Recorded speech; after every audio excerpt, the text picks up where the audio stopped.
A man in the house. I was about 4 or 5 years old, and my parents had just separated.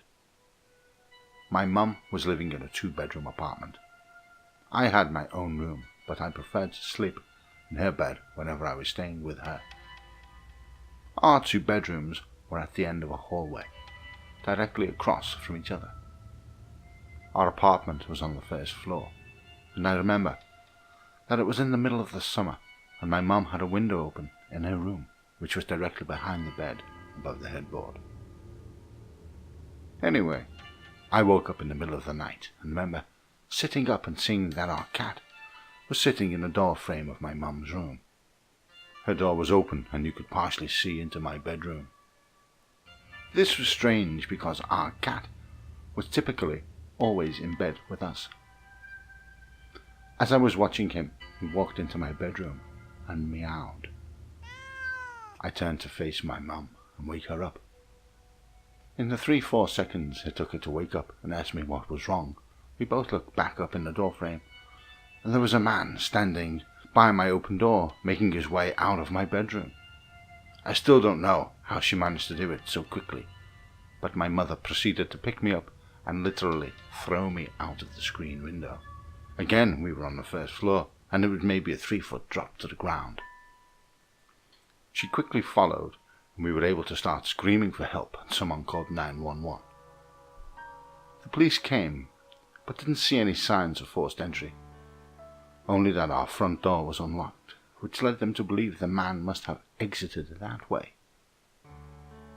The strange thing was that my mum swore up and down that she had locked the door that night, with the deadbolt and a chain lock. About a week later, she was cleaning the kitchen and opened our water heater closet and found a notebook with names and drawings, as well as a pair of gloves and some gum wrappers. The police were called again, but all they could do was speculate that the man had been in our house and hidden in the cupboard until we were asleep.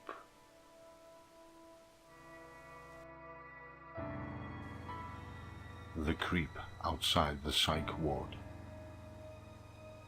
Hi, I'm a 21-year-old female with a whole bunch of baggage. I've struggled with my mental health my entire life, and last year I was admitted to an acute psychiatric hospital. I've only recently been discharged. Without blogging about my life, I went through some tough, dark times. Luckily, I managed to get out after 7 admissions. I'm ready to re-enter the world. Anyways, my final admission was to a ward. I'll not name it for obvious reasons, but it was in the Midlands. I'd been to this ward a couple of times before. I knew the staff and many of the patients. Sure, it was difficult and tumultuous at times, but most people strive to make it as bearable as possible. The daily routine, at least in UK psych wards, is usually the same. Wake up, take meds, eat food, watch TV, take meds, eat food, take nap, optional, eat food, take meds, go to sleep. You get the gist. It's boring as hell. So one day I came back to my room just after breakfast to see Karen, the usual ward cleaner, standing in my room, staring out of the window and looking fairly startled. Now when you work as a cleaner on a psych ward, you see some shit. And often, literally. So I knew something was up. "Oh, hey Karen, what's going on?" She explained that while she was cleaning my room, she had seen a thin, middle-aged man, wearing sunglasses and carrying a backpack, walk past the room a couple of times.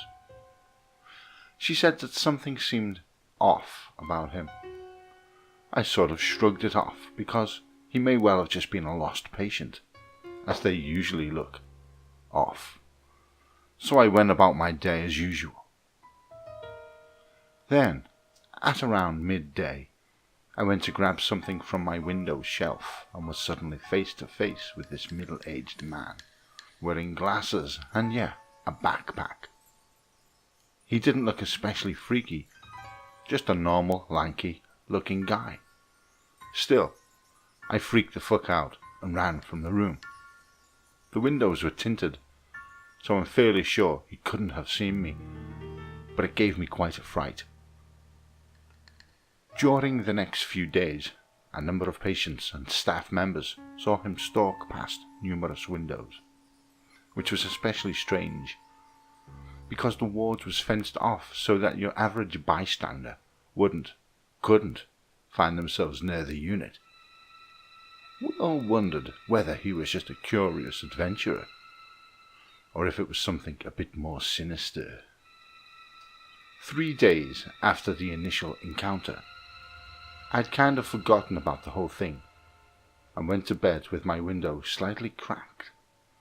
It wouldn't open the whole way, and the ward was often boiling. I'm aware that I might have imagined this, but I swear that around 1 a.m. I woke up and heard something tapping on my window. I tried to look through the window, but it was dark, so all I could see was my own reflection. But I freaked the fuck out, shut the window, and told the night staff what was up. The next morning, numerous patients were complaining of weird noises during the night, including tapping and sometimes heavy breathing. One girl even swore she heard someone, try to open her window further. But this was on a psych ward, so I took it all with a pinch of salt. Anyway, security was upped for the next few days, and we never saw him again. But yeah, creepy psych ward stalker. Let's not meet. Someone is watching. I used to live in this housing development, built at the edge of an abandoned golf course. My backyard sat right at the end of the development, so I had an unobscured view of the course. It was a huge, empty field with overgrown trees and grass. It looked desolate and old. I didn't think anything of it. Sometimes I even used to climb the fence separating my complex from the golf course. It was about as high as my chest, and I'm 5'4", and walk back there during the day.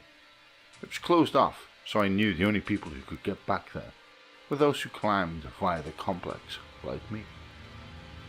I also liked just sitting on my patio and having breakfast, sometimes, enjoying the view, the quiet. My family would often do this. One night, during my high school years, my sister and I decided to go on the patio with our laptops. This was a normal thing. We were just goofing around. For context, our patio had a mosquito net that covered it entirely, but that net was about a foot away from the golf course. Basically, nothing substantial separated the golf course and my patio. It made for a good amount of privacy. That was one of my favorite things about it. Anyway, that night, my sister and I weren't facing the field, which had already turned black. It was about midnight, as normal people would. We were facing each other. The patio light was dimmed. My neighborhood was quiet. Our mother and nurse was at work. No one was in the house except us and my kid brother, who was sleeping. I decided to play Led Zeppelin's Stairway to Heaven backwards for her, because she'd never heard it. I remember joking around with her, just having a good time. At my right side was my house. If I turned my head, I would see my living room through the open sliding door. On my left was emptiness, the field, darkness. Then something else. It was just a slight movement out of the corner of my eye.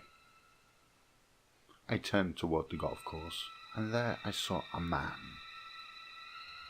Looked to be in early 30s.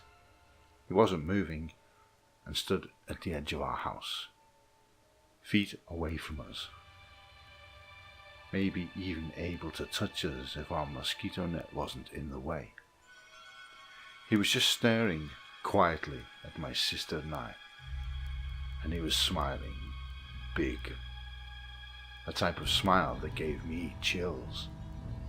His teeth were white, and the red shirt he was wearing stood out against the blackness.